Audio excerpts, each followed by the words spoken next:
Magandang umaga sa ating lahat. Po yung second part ng kanyang interview at yung first part po ay ginawa natin sa airport. So ngayon, tatanungin natin siya ng kanyang mga iba pang experience na naranasan doon sa Pilipinas. So, ayan. So, kamusta ka? Okay lang. So, 2 days ka na dito sa Spain, 2 days. Meron akong mga katanungan sa'yo tungkol doon sa pagkaiwan mo nga dahil na-hold ka sa airport. Dahil nga doon sa pangyayaring hindi natin inaasahan na expired pala ang card mo. So, sa mga proseso ng papeles mo, gaano ka nag-alala? Nag-alala ako. Dahil papilis ko baka matagalan pa. So, yun yung mga pang-alinlangan mo? Oo, buti na lang pabilis din mga mga isang buwan din, matagal-tagal din, isang buwan din pala. Yeah, isang buwan din. At sa pagpaprocess ng papeles mo, sino yung mga tumulong sa'yo doon sa Pilipinas? Isa na si James, sinang Alma.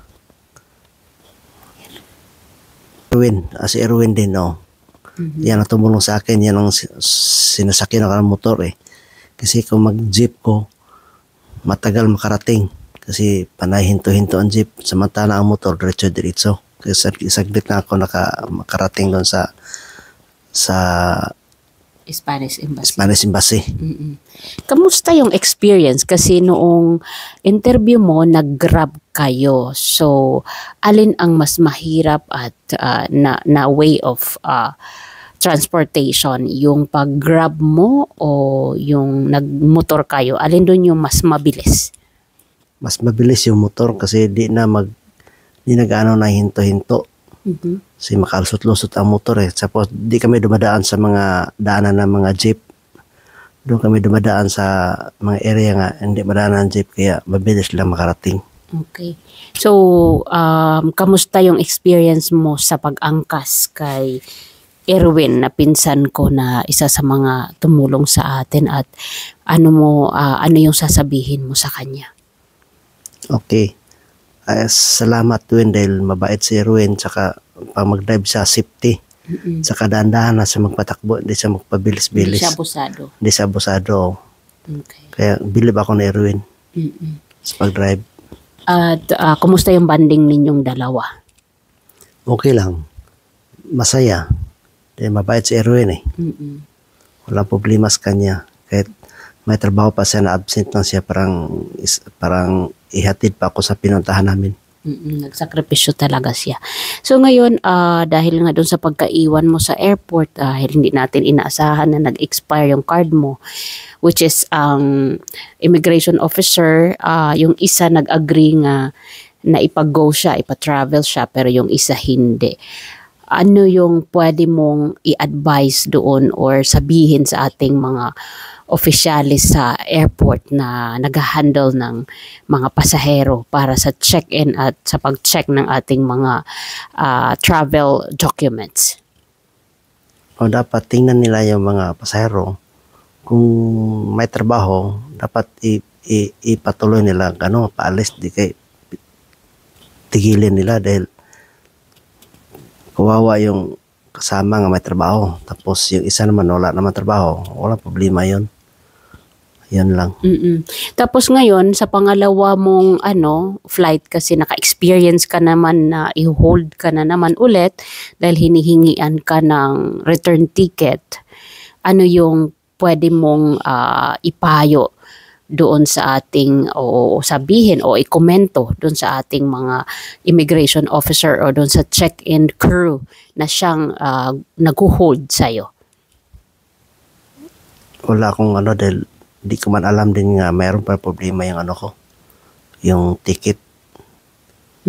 Actually guys, ito ang masasabi ko bilang asawa kasi ang visa ng asawa ko ay pang long term dahil siya po ay residence na dito sa Spain ng matagal na dahil nandito siya ng 8 taon ko na siyang kasama. Kaya lang nagkataon, nitong umuwi kami ng June 5 at bumalik kami ng July 5, nung nag-check-in na kami, hindi namin namalaya na expired yung kanyang residence card dito sa Spain.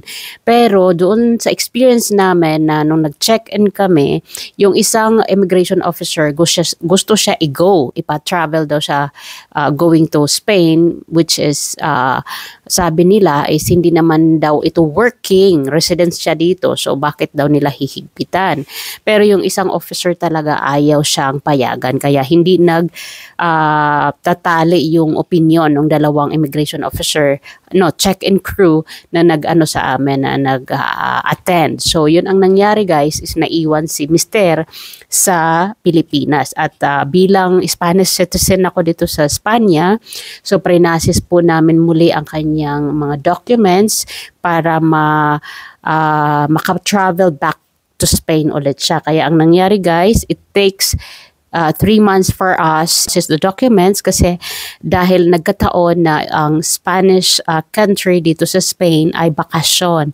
Ang July-August ay vacation month dito sa mga nagtatrabaho sa Spain. So kakaunti lang yung mga empleyado na pumapasok. So doon po kami nagtagal sa waiting period. Kasi actually yung mga documents na hinihingi nila, mabilis lang naman namin nalikom.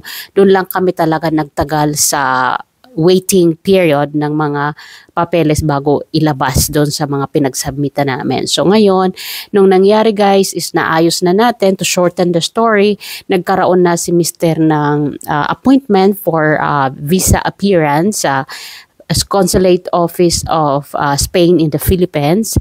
That was September 19 na nag-appear siya sa Consulate Office, at we are expecting that the visa would be released on the 26th, kasi yun lang naman talaga ang duration o time frame ng pag visa releasing is 1 week. So ang nangyari guys, when I follow up the visa of my husband, they replied me na kulang pa ng 3 additional requirements. So we secured those 3 additional requirements. And then pagkapasa namin, after 2 days, nag-notify sila sa amin na pwede na mag-biometric yung asawa ko. So after biometric, after 2 days, na-release na yung kanyang visa.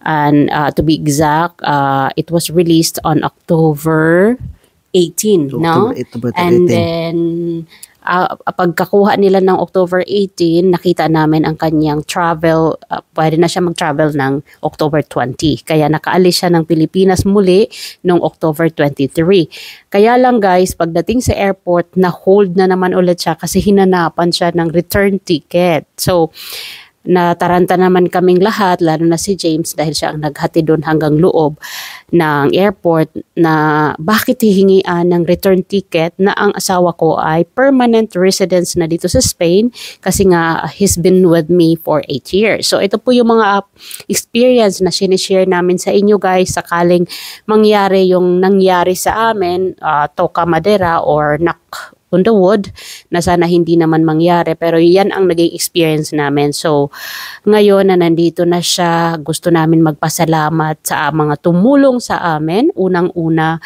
yung aking mga amo, ay una-una si Lord na siyang gumabay sa amin na hindi kami maligaw sa aming mga processing steps. Si Lord talaga ang buong guidance na nasa amin, ang buong naggabay, at yung mga boss ko na hindi naman talaga ako nakarinig na iisang reklamo galing sa mga boss. Ang sabi lang nila sa akin, don't cry, accept the circumstances, and then move on, and let's do the thing. So yun. And then of course, I would like also to thank sa aking pinsan na si Erwin, na walang sawang kahit may lagnat, hindi sumuko, hindi kami sinukuan na ma-process, masamahan niya yung asawa ko sa DFA at saka sa PSA, kasi hiningian pa kami ng marriage certificate kahit nag-submit ako ng marriage contract namin dito sa Spain kasi Spanish citizen ako. So kumuha pa kami ng marriage certificate sa Pilipinas. And then gusto gusto rin namin pasalamatan yung kapatid ng asawa ko na tumulong sa amin, si Ate Alma number 1. Siya yung aming parang doon sa Pilipinas. Siya yung nagbabantay sa asawa ko, nag-guide, lahat-lahat. At si James, na kanyang pamangkin, na yan yung kanyang very well-off accommodation na binigay nila, si James and family, si Peps at saka si Boo. Gusto ko rin magpasalamat sa aking hipag na si Ate Marites Iteng, na isa ring naging kaparte nitong aming journey, at napakalaki ng perang binitawan ni Ate Marites para tulungan kami sa pag-usad ng processing ng document. So pinahiram niya kami ng malaking pera. And of course si Abel, gusto rin pasalamatan namin si Abel at saka si Inday. Sila rin yung sister-in-law ko na tumulong din sa pag-process ng mga documents ng aking asawa. And sino pa ba yung nagkakaparte nito? Si Ria at saka si Ben, na silang sumalo ngayon ng mga bayarin namin sa Pilipinas, katulad ng SSS contribution ng asawa ko. So siya ang sumasalo ngayon, at pati yung sa aking SSS sila ang sumasalo, pati yung aking savings account. Si Ria ang nagde-deposit sa aking savings account sa PNB. So sa aming dalawa yung savings account namin.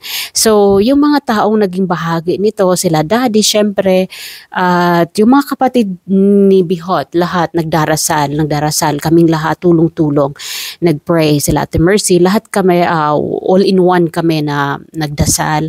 Kaya sobra akong nagpapasalamat, at saka sa mga kaibigan namin dito, si Sis Malu sa CFC community, na isang nakaparte din itong journey na to, si Made, sino pa ba, sila Chona, si Alma na from El Shaddai, Alma na kay Byron, si Banji, yan si JMB Vlog, isa rin sa mga naging bahagi nitong aking, siya yung naging sandalan ko ng mga time na I was in the emotional breakdown. So inaantok na po ang asawa ko. So ngayon Bihot, ikaw naman ang magpasalamat. Baka meron ka pang gustong pasalamatan o banggitin na bago tayo magbabay ay malaman nila kung ano ang sino-sino sila, at saka ano ang masasabi mo ngayon na andito ka na.